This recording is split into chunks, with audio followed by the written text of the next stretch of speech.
Greetings and welcome to the Mount Rushmore podcast. My name is Jeff, and I'm joined as always by my good buddies Richard Hello. and Michael. Howdy. This is week 10 where I don't point the right direction. Richard and Michael, they like to debate and deliberate the most ubiquitous aspects of a variety of given topics. And this week around, it's kind of an open-ended one, the Mount Rushmore of amazing bargains. Are they amazing bargains or amazing bargains? We shall see when we go out to ask what they are. I just hope that we act now, because if we don't act now, operators are standing by. Now, how much would you pay? Is what I'm going to say after everything you guys say. Don't answer, because there's more. We should say that I think the biggest bargain. We do this in the middle. We should do this at the top. The biggest bargain out there is the Mount Rushmore podcast. Mm-hmm. It's one easy payment of $0.00, and you get it sent to your door for free, and your credit card will not be charged any additional money. So act now. Operators are standing by. Well, why don't we jump in with Richard? What is your first amazing bargain? All right. So my first amazing bargain is my LAFC tickets. Oh, okay. For my Los Angeles Football Club, my beloved soccer team that I follow. They are, I pay, and I'm in the standings. I'm in the supporters section. So that's like at the end where everyone stands up and goes nuts. I pay about $25 per seat per game for season tickets. Oh. Which for Los Angeles prices is crazy. Yeah. I mean, you can't buy these tickets just through going up to the ticket window at the day of the game or anything. You have to have season tickets to get these tickets. I just looked it up for this upcoming game on Saturday. The cheapest tickets I could find in that supporters section on SeatGeek was $63. Wow. And that's including all of the stupid fees that you have to pay and everything else. So I'm paying less than half price what someone who doesn't have the season tickets would have to pay. Yeah. To be able to get this ticket. I can guarantee, I don't know how much Dodgers season tickets are going for, but I can pretty much guarantee you it's going to be hard to get a decent seat for $25 a seat for season tickets. How do you feel about that? Do you feel like that's right? Do you feel like, is this subsidized? Is this coming out of my utility tax for living in Los Angeles or something like that? Well, I'm sure it's coming out of my buying a beer at the stadium for $15. Oh, yeah. Tax. Yeah. Or the $12 hot dog or whatever it is that I'm purchasing. I mean, it's all kind of like get you in. I think it's a little bit of get you in the door. Yeah. And then they're going to bleed you with what is not a bargain is the fact that parking at the stadium itself, $55. What? Outrageous. But if you do purchase your parking ahead of time, it's only $45. Oh, that's it. So that's all. But you own that parking space for the entire season. You can actually erect an additional dwelling unit on it. Right? That's true. I could sublet it out through Airbnb if I wanted to. Okay. So yeah, but no, I mean, I just for the enjoyment that I get out of those games, $25 a game is a steal. It would be literally a steal at twice the price, according to how much those tickets are going for. And this you are a dad. You're no longer just a willy-nilly kid. So it's the value as you get to be that age and have those responsibilities. Value starts to be a main element of enjoyment for things. Like a punch in the face is only $1. Give me that punch in the face. Like whether the attributes of the thing are good or bad or not. Sometimes let me ask you this: is it good because it's cheap or good because it's good? It's good because it's good. The cheap is an added benefit. I mean, I would be buying if they told me, "Hey, guess what? Season tickets are going up 50% this year." Yeah. I would probably still buy the season tickets. I would grumble about it and not be as enthusiastic about it, but I would go. Yeah. The fact that they happen to be $25 a game, which, like I said, I think is an incredible bargain, just happens to make me feel a little bit happier about it. Yeah. Quick question. Now, as you're in the supporters section, and I Right. know that you also participate in some of the like musical tomfoolery Yeah. involved cheering on your football team. If you were to try to sell your ticket, is that something that is like prohibited, or is it like is it just the going to the game is the baked in cost of it, or like are you like limited in like I can't make it this week because of XYZ? I want to see if one of my friends or what, not even a friend, could you like sell the ticket for $63 to somebody You else? know, it's generally frowned upon, is what I would say. I would say it is. They would have to dress up like you. Is that what it is? Yes, they would also In some have to sort of drum. disguise. They would also have to drum. All right. No, they actually last year did a sweep of people because it's that their ticketing is handled through Ticketmaster, and they were able to check and see people who were reselling their tickets on Ticketmaster. And if you resold too many of your tickets, like too many times, they were pulling season tickets away from people. Oh, wow. So if it's a one-off thing, they're not going to say anything about it. But if it's a constant, like obviously you bought a ticket just to resell it every week and try to make a profit, that's no good. And they're gonna, like I said, they could take the season ticket away from you. It's part of the baked in as part of the language. Is supporter, when your status is supporter, does that mean you're rubbing elbows with Steven Spielberg? Like, who else is sitting in that area? Are you all wearing ascots? I wish. No, it's all bums like me. Oh. The hoi polloi are either in the skyboxes or in the field level seats. Okay. I love the idea of somebody with a monocle just sitting next to Richard, just drinking a Michelada. Right. with a scarf. All right, Michael, what's your first one? My first choice is sending a single piece of mail at the at the cost of, also on my list. Oh, wow. Oh, great. Just like, okay, over the years, the price of sending a letter or a standard piece of mail has gone up to, I believe it's now 50 cents or maybe even 55 cents. Of course, I'm going to do the thing where it's like, I remember when it was a quarter, and I working for a company that did a lot of mail processing. I've seen, the rates go up year after year. They'd add 2 cents or 3 cents or whatever to the point where it is. But it's amazing that the infrastructure that we've had in place to send mail for less than $1 for, relatively pennies for an insignificant amount is wild. I mean, to send and receive a letter is just a great thing in general, not so much on like mass mailers and junk mail and all this money that is in theory, I don't know, potentially wasted.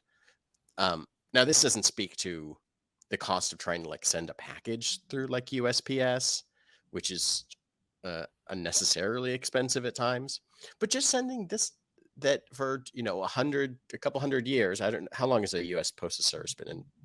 I mean, since the country's inception, longer, Hopkins is about to comment loading. Sorry. It is claimed in the book How the Post Office Created America, A History by Winifred Gallagher, that love this. The inexpensive cost of sending documents, letters, pamphlets, screeds, manifestos is what created the country. And so that the cheap cost of communication is what created the central idea of what the United States of America could become, versus a bunch of colonies that were unrelated to each other, that were jealous of each other and vying for attention from the homeland. So it was that low price of postage that made the mail a great place to communicate ideas, to communicate challenges and grumps about being taxed unfairly and all that kind of stuff. So so it's one of the great things about being an American, I think, as Kevin Costner would say in the movie The Postman. But yeah, but it predates. It is part of colonial America. Yeah. And to kind of tag along with that, and kind of reference something that Richard almost spoke to, the purchase of the forever stamp and the creation of the idea of a forever stamp is kind of like getting season tickets for the mail. Like you just buy this roll that costs you, I don't know, now it would be, let's say $20 and you get X amount, 40 stamps. You just get that no matter, like, the price is baked in. Like, the prices for you to send a mail is going to be what you purchased that thing for 5 years ago. I've got a roll of stamps that I know I'm still going through because I hardly send the mail, but like, I don't think about it. It's a sunk cost. It's the epitome of a bargain. Buy this thing once and then you're off to the races, sending out postcards and other things. Look at that. Look at this imagery. Check out our YouTube channel because we've got floating images and advertisements for people that aren't sponsoring us. Love it. It worked. I grabbed a thing and it worked, and it worked for once. Good job. Yeah.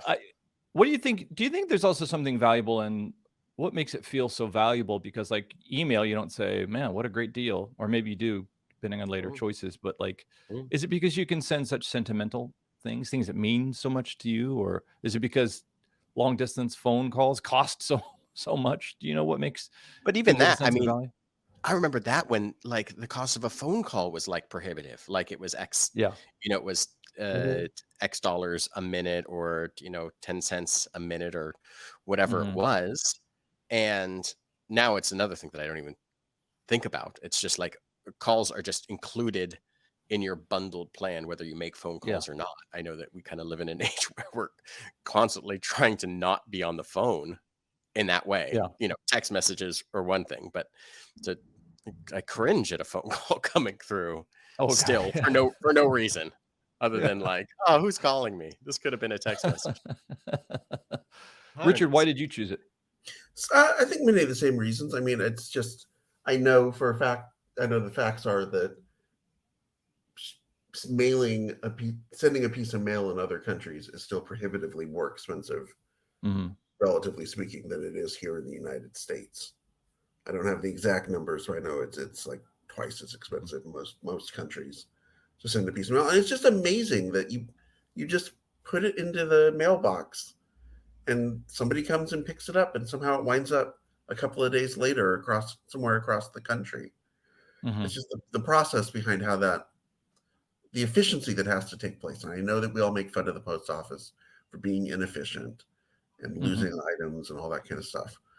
But the fact that for however many cents a stamp is nowadays, you can get this one piece of mail from your location here in Los Angeles to you at Jeff Hopkins in Orlando, Florida.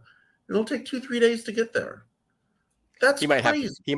He might have to fish it out of an alligator's mouth, depending on how his box is set up. I don't know. Well, I assume that's how most mailboxes are in Florida. They're just submerged in swampland. Well, that's one thing that actually makes me it is also money you're paying for First Amendment, right? Because also every advertiser, the Fingerhut catalog, and every dumb catalog can come through the same platform too. And it's something I almost wish if I paid a little bit more, could you keep all the other crap out of the way? Like Google's Gmail's figure out how to get the spam out. Is there a way that the U.S. mail could do that? But I guess it's the First Amendment in action. So Michael, I only see one for you, and we're almost going into halftime. So do you do your second, or does Richard do his third? Okay, you do second. Well, you just mentioned it. Gmail. And whatever the powers that be that 30, 40 years ago kind of figured out that email is like at no cost to the end user. And I know that probably isn't always the case with some platforms, but I remember getting my Gmail account, and it was at the time when you had to get a referral from like a friend. Like you had to get like Oh, a wow. code to sign up for it. It was forever ago. It was like 2004. But I can't think of another tool that I had used for communication and interaction with my friends more than, other than going to the bar after a kickball game. But in use of this tremendous tool to set up all that kickball stuff, to communicate with people, to go onto like the Gmail chat messenger, just this thing that I never got charged for. It had this weird unlimited storage that exists to this day for the most part. I mean, I don't think I'm ever going to go through that. And then all the little things that are kind of bundled with it, whether it's like their Google Documents thing or Sheets or their Google Photos thing. And it all kind of stemmed from just like this free email program. And like, I just think it's something that I think we take so much for granted, like this amazing communication tool that it's funny that I rarely use these days. Like I used to be on Gmail and in Google Chat, and like that was the first thing I logged into because there was so much information and so much communication that was coming through it. Now it's like this old I don't know. It's like this thing that just collects advertisements from Verizon or the zoo wanting me to set up membership again, or like the emails that I use are so perfunctory, so like business oriented now. It used to be just like, hey, what's up? I don't know, just hanging out, or everything was just filtered through that. And the fact that it was free, that I've never paid anything for, that the worst thing that ever happened is like every once in a while some sort of ad would pop up that I've never clicked on. What a bargain. Yeah, we used to we ran kickball leagues essentially through Gmail chat. And what's fascinating about that is is the storage aspect of it. I can go through and I can do a search for hey, I can think to myself, what was that thing that Michael and I did, this stunt that we did for the Ninjas 15 years ago, or this certain controversy that came up, kickball controversy that came up. What was that all about? And I can just type in a couple of search words and get the entire like chat message history and be immediately transported back to like when all this was taking place. Yeah. It's wild. That is interesting. For that price too, every once in a while, I feel like starting an email to somebody and say, hey, wouldn't you like to buy the new Ford Probe car, or something that Gmail is just drooling to read, or something that the analytics are just, but yeah, it does that's interesting too, because what you're paying, you are paying for it with a currency you just didn't know was even real yet, like your user data. So we were always paying for it. We just didn't know that had any value whatsoever. So it feels like a bargain. Yeah. Okay. Yeah. Halftime. I'm going to repeat what I said at the beginning. The biggest bargain in the world is the Mount Rushmore podcast. I mean, all those other podcasts out there charging exorbitant fees for listening once. And they're out there cracking down on multiple users on the same account. I know like Joe Rogan, NPR, all of these big podcasters are trying to muscle out the account sharers. We don't do that. You can have one Mount Rushmore account and you can share it with your friends, with your family, with current girlfriends, ex-girlfriends, anything you want. So don't worry about that ever happening. Don't share it with Joe Rogan, though. That's one thing. No. That guy can pay for it himself. Yeah, he's got enough money. So, Richard, what is your third? My third choice is the Bargain Circus in Los Angeles, the much late lamented. I don't know if you guys, Jeff, it may have been before your time. Michael, I don't know if you ever went to it. It was on La Brea and Willoughby. I have no clue what you're talking about. The Bargain Circus. No. Yeah. Oh my God. It was No, this is like a huge clown nose thing, isn't it? That we just post Yeah, COVID, I can't even imagine what's going on here. nothing but clown noses. I'm going to send you a picture of it. I want to put this on. And maybe you can put this on. Well, here's a Facebook story. La Brea Circus. Ooh. And it was basically just this huge. It was like done up like a barn almost, and it was just the most random variety store you could possibly imagine. Oh, it's not an entertainment. It's not a circus. No, it's a circus of values, is what it was. No. Okay. It was a 99-cent store before there was a 99-cent store, but its scope was so much broader than what the 99-cent store had to offer. Wow. I mean, did you want a men's blazer?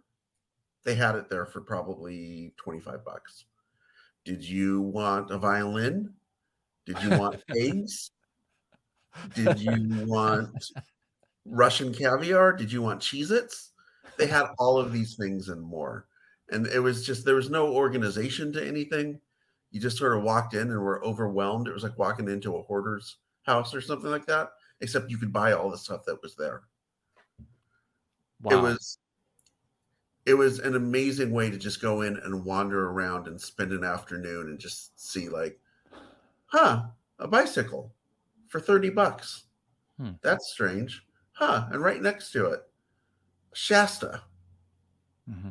That's weird that they would be right next to each other. Oh, well. And you would just go through. And the ironic part is it got shut down, I think, in like 1999, somewhere around there. They closed. There was just, I think it was a dispute with the landlord over money, probably. That's how these always end. And you know what went in its place? A 99-cent store. The sad corporate version of this place. And I don't know. I think a lot of cities had their kind of bargain warehouse discount store. This one, the fact that it was clown based made it especially weird. But yeah, you could just wander in there and there would be, like this Facebook message says, a quart of milk, wafer cookies, a lava lamp, women's lingerie. Yeah. All things are available in this store. And it was just like, and it changed like seemingly every week. It was just whatever seemingly fell off of the back of the truck that week. Like a floating market. What they would have. Yeah. And it was wild. And it was a great place to go. And just, if you're walking around La Brea Avenue on a Saturday afternoon, just pop in and be amazed at all of the different deals that were there.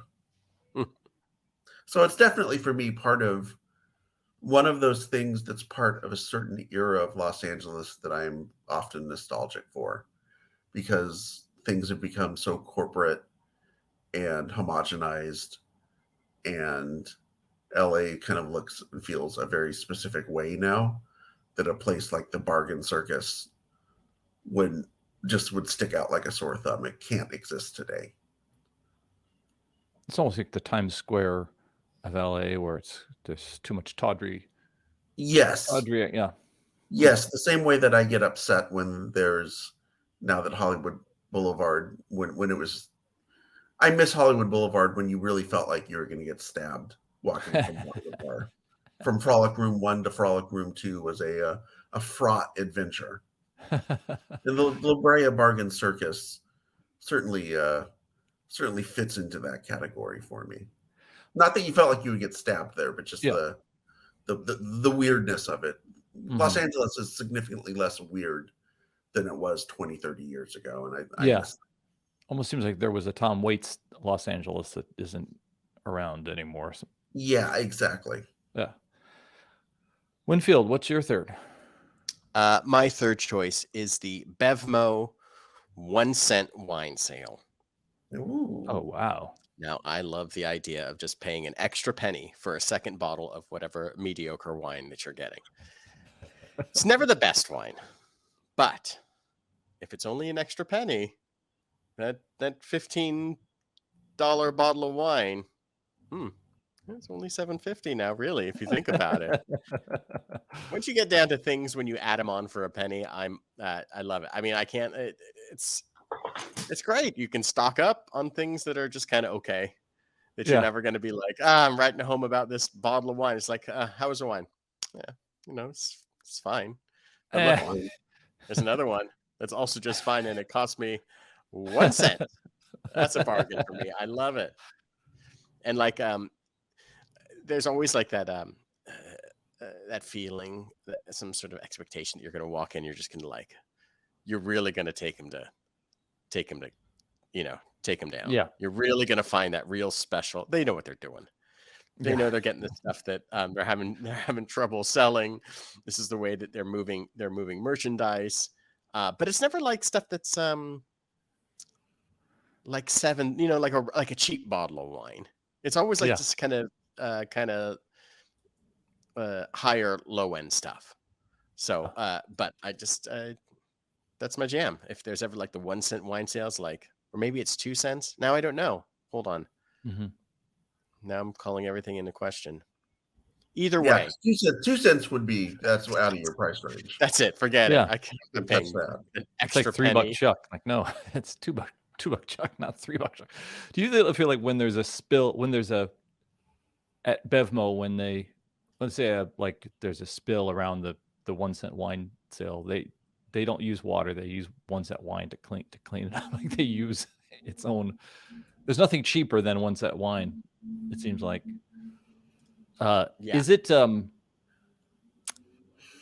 that almost feels like there's a lot of these categories that are about happiness, like athletics and sports and things like that. Kind of Richard seems like happiness. For me, bottle of wine's a bottle of just fun and happiness, whether it's delicious or not. I don't even know. I'm not good enough to know, but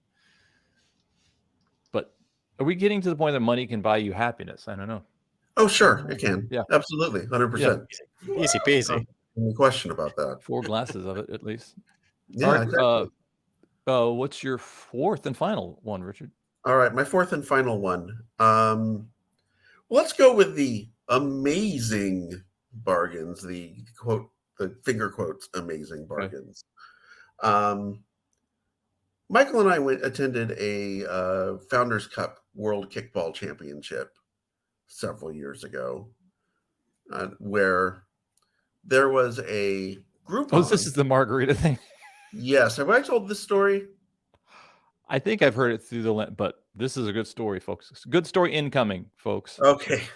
And there was a Groupon for a all-you-can-drink margaritas for like 2 hours or 3 hours or something like that at the bar at the Flamingo, which was the host hotel. And somebody got wind of this, and it spread like wildfire through the kickball gossip world.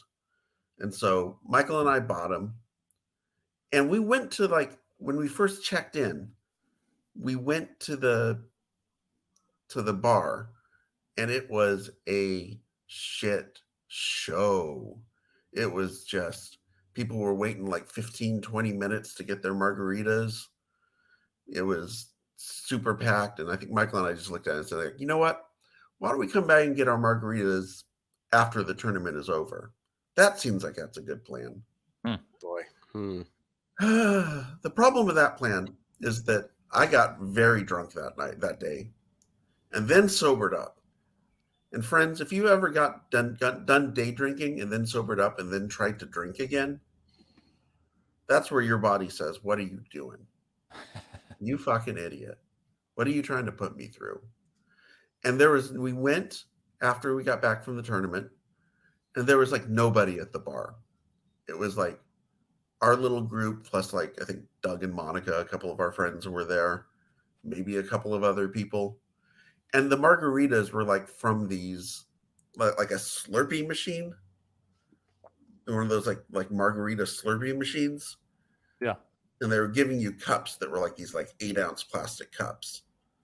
So you would get it, drink it within 10 minutes. There's practically no actual alcohol in the margarita. Yeah. You go back up and have to get another one, and then have to get another one. You're spending more time ordering the damn margarita than you are drinking the margarita. Yeah. So our I think we wound up getting like 2 margaritas and saying, you know what, I'm tired. I think it's time just to go to bed. And so we wound up paying $12.50 each for these 8-ounce watered down margaritas. Mm-hmm. Not good planning on our part, but certainly not an amazing bargain either. The frozen margarita is it's a race that you have: brain freeze versus alcohol poisoning. Yes. Yes. Yes. Yeah. And you're going for alcohol poisoning, but what you get is brain freeze over and over again. That's what you get is mediocre tasting margarita. Yeah. There's just nothing that comes out of a Slurpee machine is going to be better than a Slurpee. Yeah. That's the best thing you could get out of a Slurpee machine is an actual Slurpee. A frozen margarita is a step down from there. Yeah. Was anybody accomplishing it? Getting hammered off of it? I don't know. I feel like that there were people who had when we first got there, like the opening day. Yeah. I feel like there are people who must have been there since like the bar opened. Yeah. Which I don't know the bar's even open or closed in Las Vegas, but they must have been there for hours at that point and fully taking advantage of all 3 hours of their free margaritas. I know who didn't enjoy the Groupon with the 3 hours of free margaritas. That was the people who worked there. Nothing about that was an amazing bargain for them. These poor guys with like, half slosh kickballers coming up to them. Okay, I got a wristband. Give me another margarita. And don't make it so weak. Must have just been, most of these a-holes weren't tipping every time they got a new one. Yeah. Which should do, because you're tipping for their effort, and their effort doesn't diminish just because you got a Groupon. But most of these people weren't, so they were probably making less money than they would on a typical day for twice as much work. That's who I really felt sorry for. Yeah. I feel like there's a Harold Hill or Lionel Hutz type monorail salesman guy who just dropped off the frozen margarita machine and says, "I'll see you, friend." He's out. Watch that money come. Margarita machine, more like a money machine. All right, Michael, what's the last one? My last choice is Disney Plus. Oh, wow. Now, I don't subscribe to a ton of different streaming services. I do the thing where someone else has kind of subscribed to it, and I use that. But that's not a bargain. That's something that someone else is paying for. But for the one that I actually do use, it is used so constantly, and it has such a depth of content and things that I want to watch and that Emily wants to watch and my 5-year-old wants to watch, that paying like $7 a month is totally like such a bargain for what you're getting. Yeah. Especially when Disney used to have this huge habit of like releasing their movies for a limited amount of time, and then it went back in the Disney vault, whatever the hell that meant, where they'd be like, okay, you can watch Pinocchio, but only if you buy it within like these 3 months, and then we're not selling it for another 6 years. So they had this whole business plan of like creating a want or a scarcity and a scarcity. Yeah, they're creating their own scarcity. Now it's like, oh my God, everything's there. It's just everything that every Disney movie you want to see is there. Even the ones that you don't particularly want to see are there. Like, listen, I don't need to see like Patio, whoever, and the Little People. I don't like their stuff from the like 1950s and 60s. It's like, fuck off. I'm never gonna watch it. My kid's never gonna watch it. He's trying to get into Avatar, and I'm trying to, tether him in a little bit. But like the fact that I can go back and watch every episode of The Simpsons, well, almost everyone, and that they're broadcast with all the little bits and pieces that were edited out of like the syndication.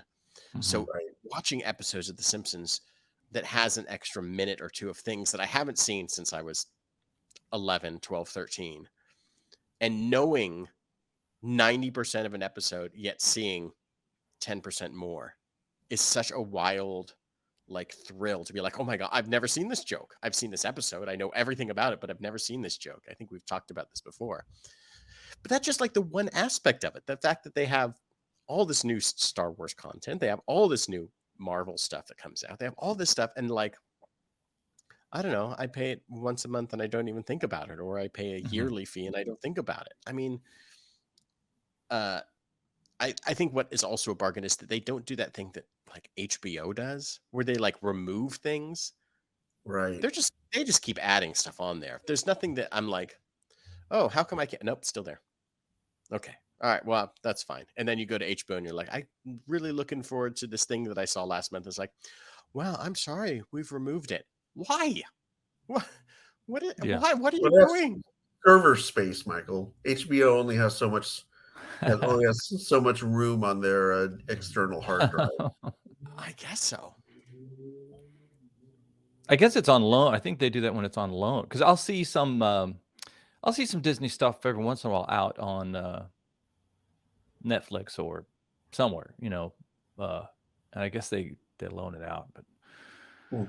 But yeah, I totally agree, and I'm almost to the even farther past the value marker to the guilt marker, because there's a whole tile on Disney Plus called National Geographic that I look at and go like, they sent some schmuck out into a desert and he lived under a sand dune for a year to try to get a fennec fox walking from the left side of the frame to the right side of the frame.